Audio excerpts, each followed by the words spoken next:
ಗರಿಗಳ ಹಬ್ಬ ಈ ನಿಜವಾಗಿಯೂ ಇವತ್ತು ನಾವು ಆಚರಿಸುವಂಥ ಕಾರಣಗಳನ್ನು ನಾವು ತಿಳಿದುಕೊಂಡು ಇವತ್ತು ದೇವರ ನಾಮವನ್ನು ನಾವು ಮಹಿಮೆ ಪಡಿಸಿಕೊಳ್ಳೋಣ. ಯೇಸು ಸ್ವಾಮಿ ತಾನೇ ಈ ಲೋಕದಲ್ಲಿ ಇದ್ದಂಥ ಸಮಯದಲ್ಲಿ ಲೂಕನ ಸುವಾರ್ತೆ 19ನೇ ಅಧ್ಯಾಯ 29ನೇ ವಚನದಿಂದ 31 ವಚನಗಳಲ್ಲಿ ದೇವರ ವಾಕ್ಯವನ್ನು ನಾವು ಈ ರೀತಿಯಾಗಿ ಹೇಳುತ್ತೇವೆ.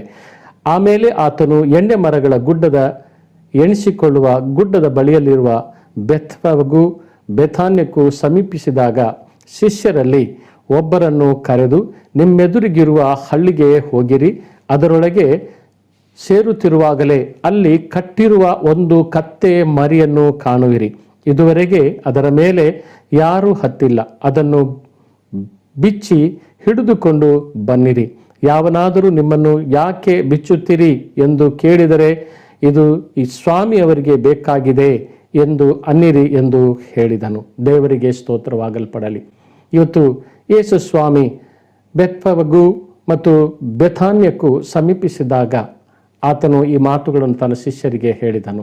ಬೆತ್ಫಗೆ ಎಂಬುದಾಗಿ ನೋಡುವಾಗ ಅಂಜೂರದ ಮನೆ ಎಂಬುದಾಗಿ ದೇವರ ವಾಕ್ಯವು ನಮಗೆ ತಿಳಿಸುವಂಥದ್ದಾಗಲ್ಪಟ್ಟಿದೆ. ಯೇಸು ಸ್ವಾಮಿ ತನ್ನ ಶಿಷ್ಯರಿಗೆ ಹೇಳಿದನು, ನಿಮಗೆ ಎದುರಾಗಿ ಹೋಗುವಂತೆ ಎದುರಿಗಿರುವ ಒಂದು ಹಳ್ಳಿಗೆ ಹೋಗಿರಿ, ಕಟ್ಟಲ್ಪಟ್ಟಂಥ ಕತ್ತೆಯನ್ನು ಮರಿಯನ್ನು ಬಿಚ್ಚಿರಿ. ಈವರೆಗೂ ಅದರ ಮೇಲೆ ಯಾರೂ ಸವಾರಿ ಮಾಡಲಿಲ್ಲ, ಯಾರೂ ಹತ್ತಲಿಲ್ಲ. ಒಂದು ವೇಳೆ ಅದನ್ನು ಬಿಚ್ಚುವಾಗ ಯಾರಾದರೂ ಬಂದು ನಿಮ್ಮನ್ನು ಕೇಳಿದರೆ, ಯಾಕೆ ಬಿಚ್ಚುತ್ತೀರಿ ಎಂಬುದಾಗಿ ಕೇಳಿದರೆ, ಅವರಿಗೆ ಸ್ವಾಮಿಯವರಿಗೆ ಇದು ಬೇಕಾಗಿದೆ ಎಂದು ಅನ್ನಿರಿ. ದೇವರಿಗೆ ಸ್ತೋತ್ರವಾಗಲಿ. ಆ ಕತ್ತೆ ಮರಿಯನ್ನು ಬಿಚ್ಚಿ ತಂದಲ್ಪಟ್ಟ ನಂತರ ಆತನು ತಾನೇ ಯೆರೂಸಲೇಮಿನಲ್ಲಿ ಆತನು ಪ್ರವೇಶಿಸಿದಾಗ ದೊಡ್ಡದಾಗಿರುವಂಥ ಸಂಭ್ರಮವೇ ಆ ಯೆರೂಸಲೇಮ್ ಪಟ್ಟಣದಲ್ಲಿ ಉಂಟಾಗಲ್ಪಟ್ಟಿತು. ಇಡೀ ಆ ಪಟ್ಟಣದಲ್ಲಿ ಒಂದು ಮಹಾ ಸಂತೋಷದ ಧ್ವನಿಯು ಆವರಿಸಲ್ಪಟ್ಟಿತು. ದೇವರಿಗೆ ಸ್ತೋತ್ರವಾಗಲ್ಪಡಲಿ. ಇವತ್ತು ನಿನ್ನ ಜೀವಿತದಲ್ಲಿ ದೇವರು ತಾನೇ ಕತ್ತೆಗೆ ಸಮಾನವಾಗಿರುವಂತಹ ನಮ್ಮ ಜೀವಿತ. ಕತ್ತೆ ಸಾಮಾನ್ಯವಾಗಿ ಭಾರವನ್ನು ಹೊರುವುದಕ್ಕಾಗಿ ಅಥವಾ ಸರಕುಗಳನ್ನು ಸಾಗಿಸುವುದಕ್ಕಾಗಿ ಆಗಿನ ಕಾಲದಲ್ಲಿ ಉಪಯೋಗಿಸಲ್ಪಡುತ್ತಿರುವಂಥ ಒಂದು ಪ್ರಾಣಿ. ಆದರೂ ಈಗಲೂ ಸಹ ಅದನ್ನಕ್ಕಾಗಿಯೇ ಹೆಚ್ಚಿನ ಕಡೆಗಳಲ್ಲಿ ಉಪಯೋಗಿಸ್ತಾರೆ. ಆದರೆ ಇವತ್ತು ಯೇಸು ಸ್ವಾಮಿ ತಾನೇ ದೇವರ ವಾಕ್ಯದಲ್ಲಿ ನಾವು ಓದ್ತೇವೆ, ಮನುಷ್ಯ ಮಾತ್ರದವರಾಗಿರುವಂಥ ನಮ್ಮನ್ನು ಆತನು ತಾನೇ ಪ್ರೀತಿ ಮಾಡಿ ಆತನು ಈ ಲೋಕದಲ್ಲಿ ಆತನು ತಾನೇ ಎಲ್ಲ ಬಂಧನಗಳಿಂದ ಬಿಚ್ಚಲ್ಪಡುವುದಕ್ಕಾಗಿ ಆತನು ತಾನೇ ಕರೆದನು. ಇವತ್ತು ಮನುಷ್ಯರಾಗಿರುವ ನಾವು ಕಷ್ಟಪಡುವವರೇ, ಹೊರೆ ಹೊತ್ತವರೇ, ನೀವೆಲ್ಲರೂ ನನ್ನ ಬಳಿಗೆ ಬನ್ನಿರಿ ಎಂಬುದಾಗಿ ಕರ್ತನು ತಾನೇ ಆತನು ಹೇಳಿದನು. ದೇವರಿಗೆ ಸ್ತೋತ್ರವಾಗಲ್ಪಡಲಿ.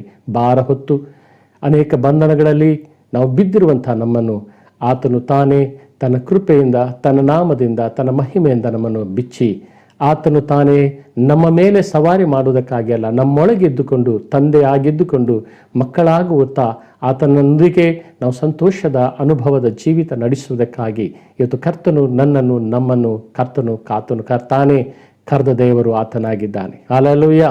ಹಾಗಾಗಿ ಇವತ್ತು ಈ ಕಟ್ಟಲ್ಪಟ್ಟಂಥ ಕತ್ತೆ ಬಿಚ್ಚಲ್ಪಟ್ಟು ಈ ಸ್ವಾಮಿಯವರಿಗೆ ಬೇಕಾಗಿದೆ ಎಂಬುದಾಗಿ ಅವರು ಹೇಳಿದರು. ದೇವರಿಗೆ ಸ್ತೋತ್ರ.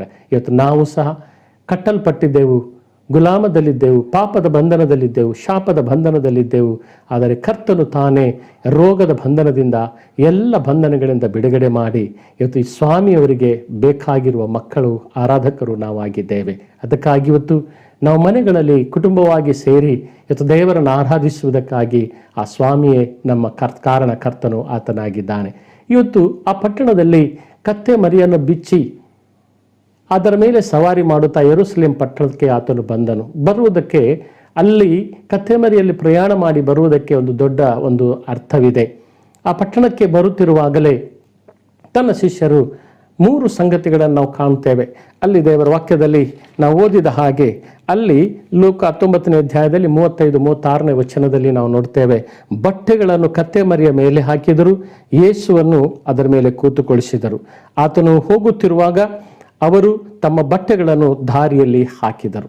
ಅಂದಿನ ಕಾಲದಲ್ಲಿ ಕತ್ತೆ ಮರಿಯ ಮೇಲೆ ಪ್ರಯಾಣ ಮಾಡಿಕೊಂಡು ಅವರು ಯೇಸು ಬಟ್ಟೆಗಳನ್ನು ಹಾಸಿ ಅವರನ್ನು ಪ್ರಯಾಣ ಮಾಡಿ ಅವರನ್ನು ಸ್ವಾಗತ ಮಾಡಿಕೊಂಡು ಕರೆದುಕೊಂಡು ಬಂದರು. ಆದರೆ ಆ ಪಟ್ಟಣದಲ್ಲಿ ಬರುವಾಗ ಅನೇಕರು ತಮ್ಮ ಬಟ್ಟೆಗಳನ್ನು ಕತ್ತೆ ಮರಿಯೊಂದಿಗೆ ಬರುತ್ತಿರುವಂಥ ಯೇಸುವಿಗೆ ಆ ಮಾರ್ಗದಲ್ಲಿ ಹಾಸಿ ಅವರನ್ನು ಸ್ವಾಗತ ಮಾಡಿದರು. ಕಾರಣ ಅಂಥ ಒಂದು ವ್ಯವಸ್ಥೆ ಅಥವಾ ಅಂಥ ಒಂದು ಸಂಪ್ರದಾಯ ಆ ಪಟ್ಟಣಕ್ಕೆ ಯಾರಾದರೂ ಒಬ್ಬ ದೊಡ್ಡ ಗಣ್ಯ ವ್ಯಕ್ತಿ ಅಥವಾ ಒಬ್ಬ ದೊಡ್ಡ ಮುಖ್ಯ ವ್ಯಕ್ತಿ ಅರಸನು ಬಂದರೆ ಆಗಿನ ಕಾಲದಲ್ಲಿ ಆ ರೀತಿಯಾಗಿ ಮಾಡಲ್ಪಡುತ್ತಾ ಇದ್ದರು.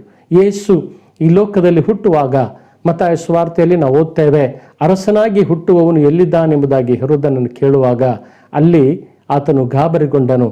ಇವತ್ತು ಅದೇ ಅರಸನು ಆ ಹುಟ್ಟುವಂಥ ಸಮಯದಲ್ಲಿ ರಕ್ತಪಾತಗಳೇ ನಡೆಯಲ್ಪಟ್ಟಿತು.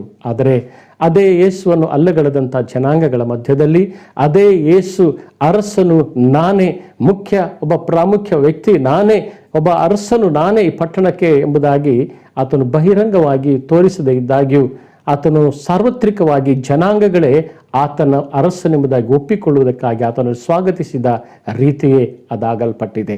ಅವರ ಬಟ್ಟೆಗಳನ್ನು ಹಾಸಿ ನಮ್ಮ ಅರಸನು ಬರ್ತಾ ಇದ್ದಾನೆ, ನಮ್ಮ ಅರಸನು ಬರ್ತಾ ಇದ್ದಾನೆ, ಕರ್ತನು ಬರ್ತಾ ಇದ್ದಾನೆ ಎಂಬುದಾಗಿ ಅಲ್ಲಿ 38ನೇ ವಚನದಲ್ಲಿ 19ನೇ ಅಧ್ಯಾಯ 38ನೇ ವಚನದಲ್ಲಿ ನೋಡ್ತೇವೆ. ಕರ್ತನ ಹೆಸರಿನಲ್ಲಿ ಬರುವ ಅರಸನಿಗೆ ಇವತ್ತು ಆಶೀರ್ವಾದ, ಪರಲೋಕದಲ್ಲಿ ಮಂಗಳ, ಮೇಲಣ ಲೋಕದಲ್ಲಿ ಮಹಿಮೆ ಎಂದು ಮಹಾಶಬ್ದದಿಂದ ದೇವರನ್ನು ಕೊಂಡಾಡುವುದಕ್ಕೆ ತೊಡಗಿದರು. ದೇವರಿಗೆ ಸ್ತೋತ್ರವಾಗಲ್ಪಡಲಿ.